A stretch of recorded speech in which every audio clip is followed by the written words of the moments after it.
I allow myself to choose trust even when it's not obvious. It's okay if the how is unclear. I've always been taken care of and I'll always be taken care of.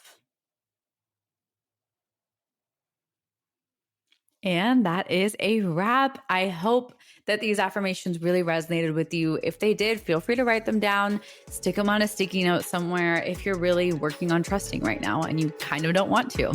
So I love you and I will see you next week. Bye.